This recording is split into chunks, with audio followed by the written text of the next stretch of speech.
Equality, समता, समरसता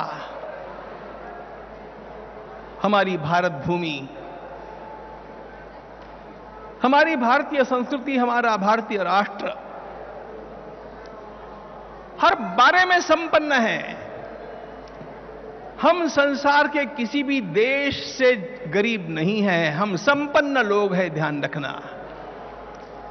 जो समृद्धि, जो विचारों की समृद्धि, जो आचार की समृद्धि, जो दृष्टिकोण की समृद्धि भगवान वेद ने हम लोगों को प्रदान की, ऋषियों ने जिसको हम लोगों को दिया, हमारे आचार्यों ने घूम घूम करके जिसका प्रचार किया, लेकिन बीच में एक अंधकार युग आ गया। हम लोग तमिश्रा में डूब गए और ऐसी अवस्था में हमारे देश का पुनर्जागरण हो रहा है।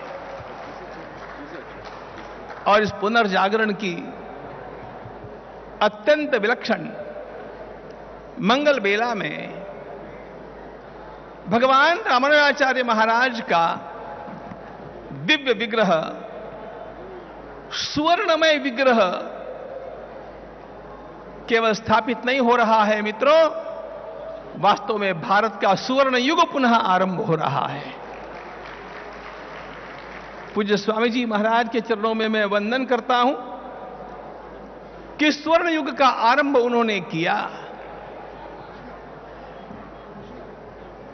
क्या है हमारा देश? आपने देखा हमारे सम्माननीय प्रधानमंत्री जी दौड़ते हुए यहां पर आए, हमारे महामहिम माननीय राष्ट्रपति जी पधारने वाले हैं, और किसके बुलावे पर? जिस हमारे स्वामी जी के शरीर पर कोई कपड़ा भी नहीं है, एक सामान्य सा वस्त्र है और हाथ में एक दंड है, यह धर्म का दंड है, ध्यान रखना।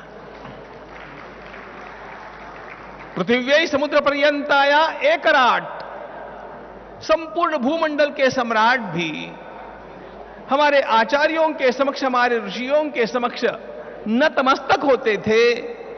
और कैसे नतमस्तक होते थे, इसका उदाहरण हमने अपनी आंखों से कल देखा। हम धन्य हैं कि हम इस क्षण के साक्षी हैं और भारत माता अंगड़ाई ले रही है।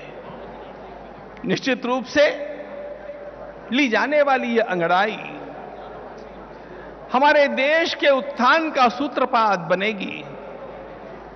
हमारे संपूर्ण सनातन धर्म के अंतर्गत जितने भी संप्रदाय हैं, जितने भी मत हैं, जितने भी पंथ हैं, उन सबको एकत्रित करने का महान संकल्प पूज्य स्वामी जी ने किया और वो साकार हो रहा है। मैं यहां पर अभिनंदन करने के लिए आया हूं। किसी न किसी को तो भगवान निमित्त बनाते हैं। मैंने पूज्य स्वामी जी के प्रवचनों में एक बात सुनी, वे बार बार एक बात कहते हैं कि हम यज्ञ नहीं करते हैं, भगवान यज्ञ कराते हैं। हम सब कुछ जानते नहीं हैं, सब कुछ जानने वाले तो भगवान हैं।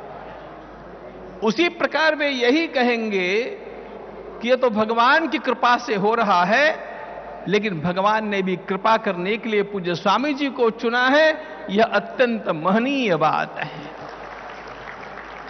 और इसलिए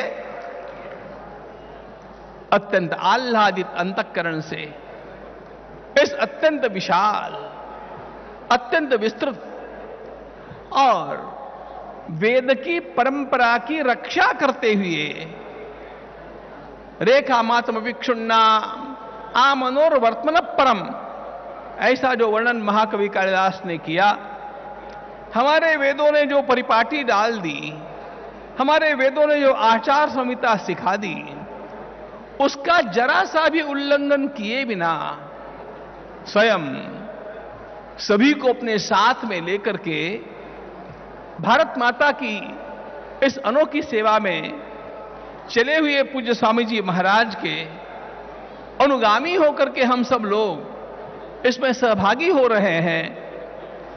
पूज्य स्वामी जी तो जन्म से ही धन्य हैं, लेकिन आप और हम सब लोग धन्य हैं कि हम स्वामी जी के साथ मिलकर के इस काम में सेवा के रूप में लगे हुए हैं। ये मेरा भाग्य, ये आपका भाग्य। मुझे मिलते ही कल प्रधानमंत्री जी ने पूछा, आपको यहां पर देख करके मुझे नहीं लगा था कि आपका दर्शन यहां पर हो जाएगा। उनका यह सोचना अचानक उन्होंने देखा इसलिए होगा, लेकिन मैंने उत्तर दिया कि स्वामी जी महाराज ने अपने प्रेम के बंधन में सबको बांध लिया है, इसलिए हम लोग यहां पर हैं। ये प्रेम का बंधन, ये प्रेम का विस्तार पूज्य महाराज ने जिन भगवान रामानुजाचार्य महाराज के अनुयायी के रूप में किया है, उनकी कीर्ति तो, उनकी महत्ता तो शब्दों से भी वर्णनातीत है। सर्वे प्रपत्तिरधिकारिणो मताः, ऐसा कहकर के उन्होंने प्रपत्ति का, शरणागति का यह मार्ग सारे संसार के लिए खुल करके बांटा। इतना खुल करके कि अपने आप सारा का सारा समाज उनका अनुगामी हो गया। ऐसे आचार्य हम लोगों को चाहिए, ऐसे पीठाधीश हम लोगों को चाहिए। मुझे तो ऐसे लगता है कि इस प्रकार के सभी जीयर स्वामी महाराज खड़े हो जाए तो देखते देखते हमारा पूरा देश बदल जाएगा और भारत माता का उत्थान शीघ्रता से होगा। रोज मुझे आपके सामने किसी न किसी प्रकार की सेवा करने के लिए खड़े होना है, बोलना है। इसलिए आज दिए हुए समय की मर्यादा में इतना ही कहकर के और